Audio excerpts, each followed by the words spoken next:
तो कहने का सेंस है इसमें कि दो हैवी चेन्स, एक्टिन और मायोसिन फिलामेंट्स के चेन्स हैं, they are spirally around each other to form a double helix, which is called the tail of the myosin molecule.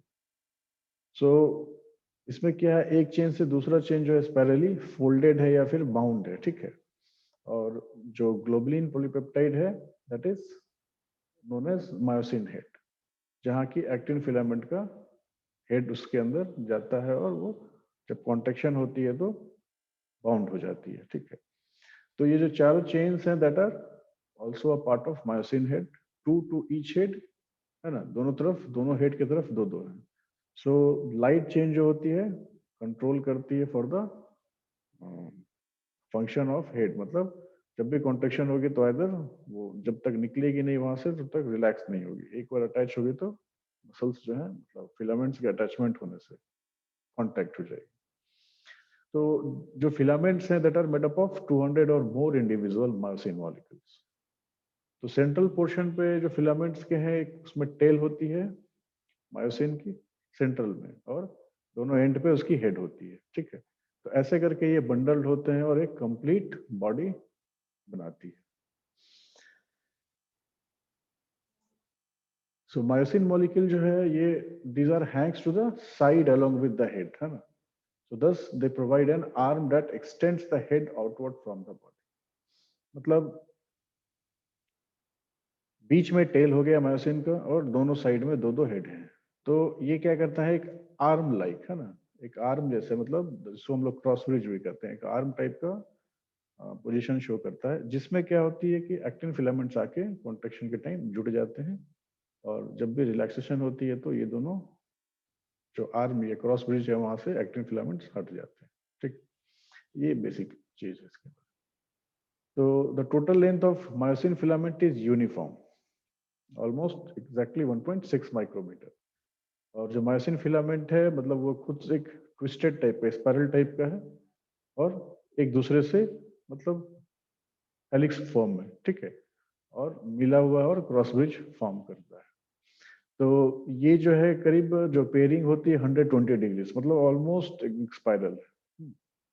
So this ensures that the cross bridges extend in all directions around the filament. तो ये जो cross bridge बनती है spirally, इसका जो सबसे बढ़िया मतलब प्रॉपर्टी होता है दैट इज कि जो कॉन्ट्रैक्शन होती है तो कंप्लीट होती है, मतलब चूंकि 120 डिग्री तक ये प्लेस होती है, जो हेड होते हैं इनके, ये जो क्रॉस ब्रिज बनती है, तो उससे अटैच जो होती है एक्टिन फिलामेंट्स वो उन्हें हर डायरेक्शन से आती है, ठीक है। तो वो काफी हेल्पफुल होती है मसल के कॉन्ट्रेक्शन या रिलैक्सेशन में, मतलब कंप्लीट रिलैक्सेशन या कॉन्ट्रेक्शन। अब जब हम बात करते हैं ATPs activity of the myosin head के बारे में, तो इसमें एक जो फीचर आती है important, that is the muscle contraction. तो उसके लिए ये एटीपीज एंजाइम सबसे मतलब यूटिलाइजमेंट जरूरी चीज, नेसेसरी है, क्योंकि ये जो एटीपी है ये जब अपने एक्टिव फॉर्म में आती है तो क्या करती है, it will release the ADP and it will break down into the ADP and inorganic phosphate. तो ये क्या करता है, एक एनर्जी प्रोवाइड करता है क्रॉस ब्रिजेस को for the process of contraction. Actin filament की जब बात करें तो क्योंकि एक्टिन फिलामेंट मतलब एक अपने आप में कॉम्प्लेक्स है, composing of actin, tropomyosin and troponin, ठीक है।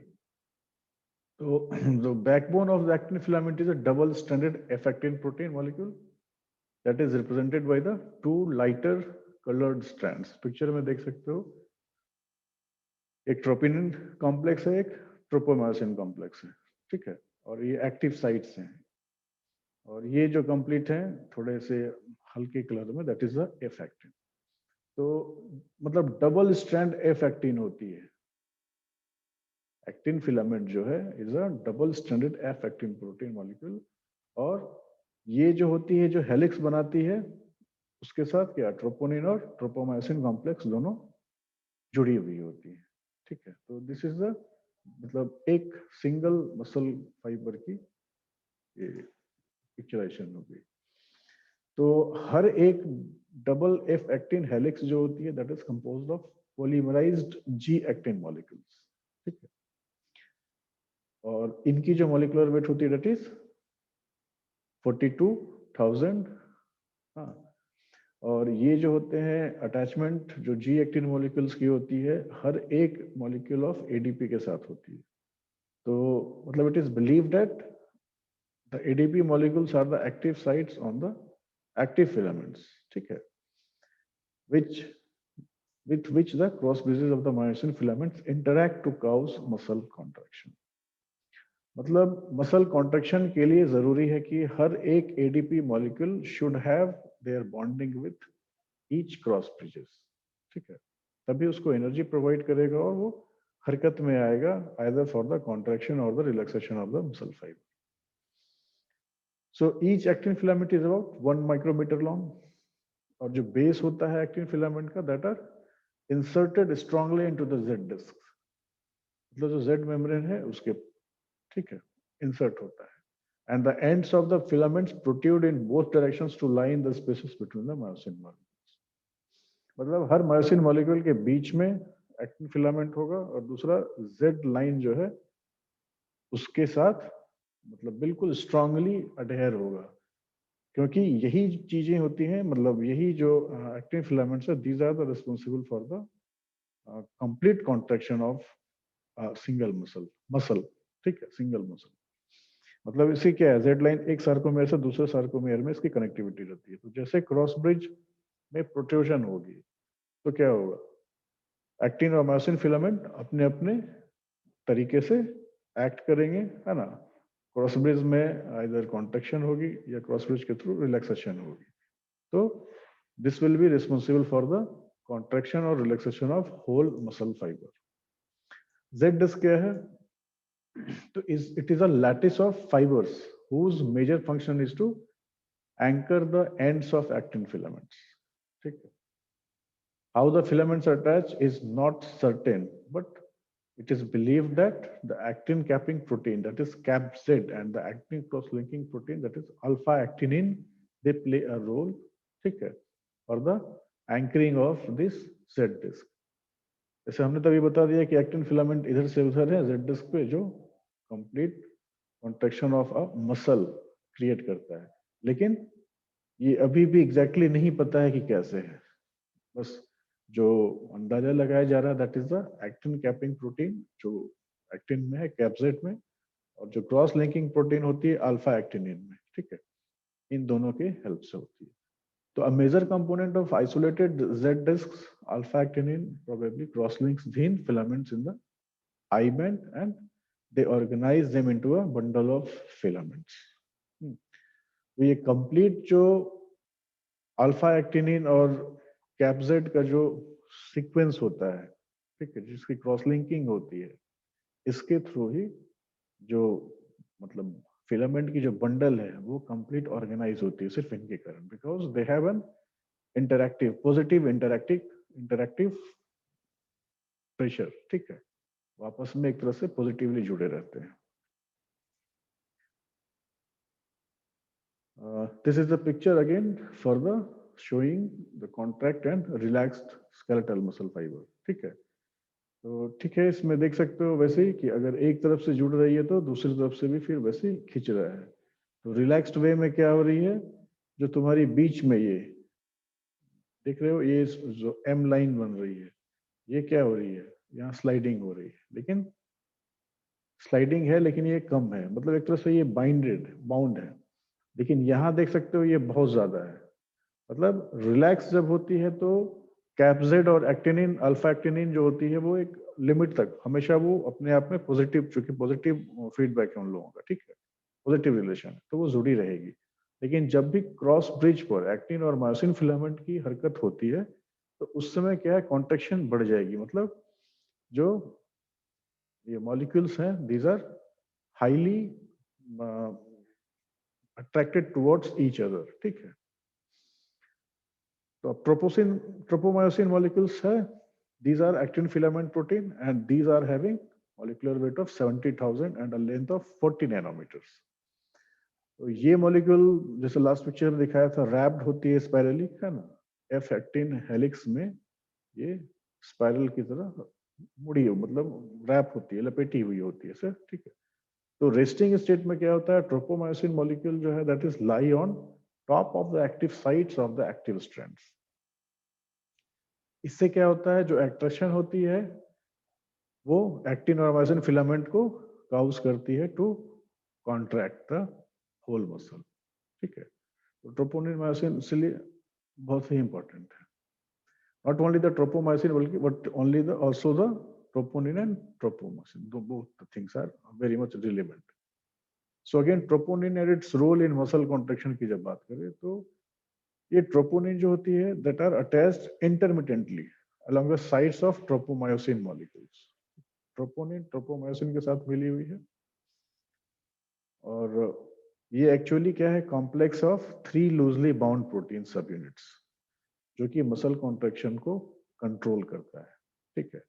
तो जो सब यूनिट्स हैं that are troponin 1 that have a strong affinity for actin, दूसरी जो है ट्रोपोनिन टी, तो ये ट्रोपोनिन टी जो है ये ट्रोपोमायोसिन के लिए है ना, उसको एफिनिटी उसके साथ इसकी एफिनिटी है। और जो तीसरी है that is a troponin C, troponin I T और सी, तो सी जो है कैल्शियम आयंस के लिए।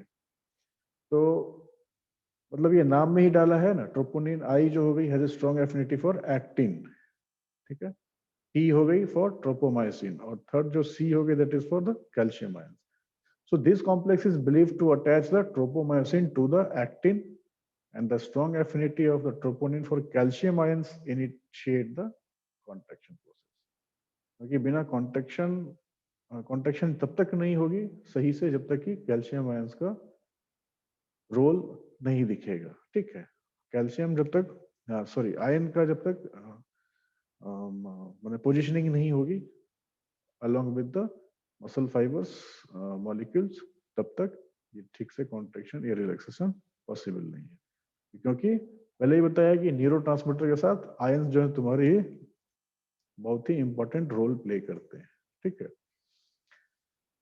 अब एक प्योर एक्टिन फिलामेंट की बात किया जाए that is without the presence of troponin और ट्रोपोमायोसिन कॉम्प्लेक्स, ठीक है। तो क्या होगा, ये बाइंड करेंगे इंस्टेंटली और strongly with the heads of the myosin molecule. तब क्या होगा, ट्रोपोनिन और ट्रोपोमायोसिन कॉम्प्लेक्स जो है इनको एक्टिन फिलामेंट के साथ इनका रोल प्ले होता है।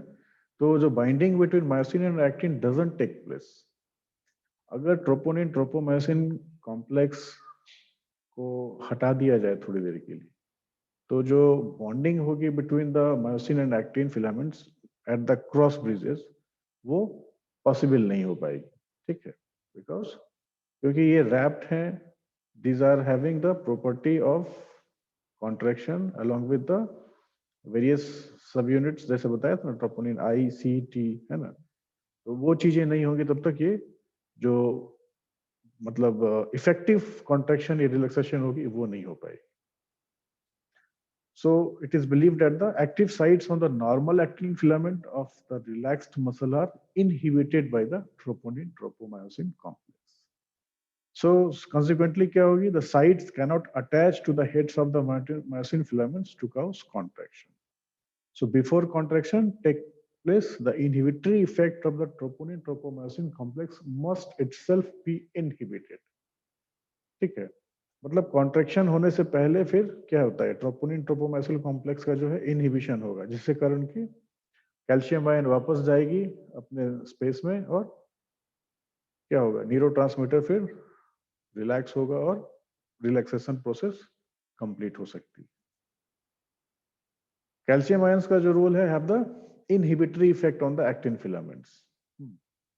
Calcium ion exactly inhibitory effect दिखाता है विथ ट्रोपोनिन ट्रोपोमायोसिन कॉम्प्लेक्स के साथ। तो इसके पीछे जो मैकेनिज्म बताया गया दैट इज कि कैल्शियम जो है that is combined with the troponin C sub unit, ठीक है। तो each molecule of which can bind strongly with up to 4 calcium ions. तो जो ट्रोपोनिन कॉम्प्लेक्स है इसको सपोज किया जाता है कि मतलब एक कन्फर्मेशनल मतलब एक चेंज होता है उसमें, एक कंफर्म चेंज बताता है, ठीक है, एग्जैक्ट है उसका role, to tug on the tropomyosin molecule.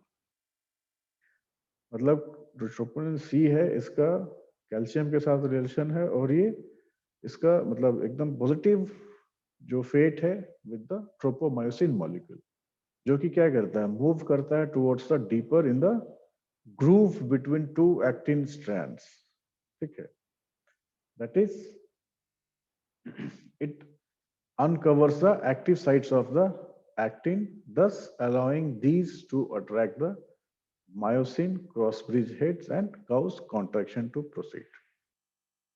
ठीक है, मतलब एक्टिव साइट जो एक्टिन का है वहां पर ये एक्ट करता है, और जो क्रॉस ब्रिज होती है मायोसिन की, जो क्रॉस ब्रिज है वहां पर ये अट्रैक्ट करता है और कॉन्ट्रैक्शन को प्रोसीड करता है, ठीक है।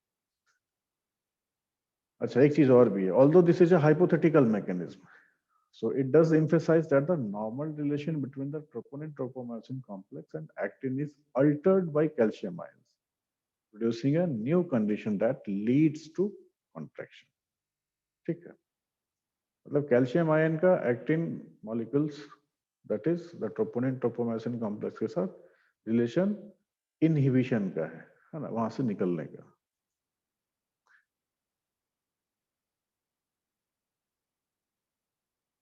चलो इसको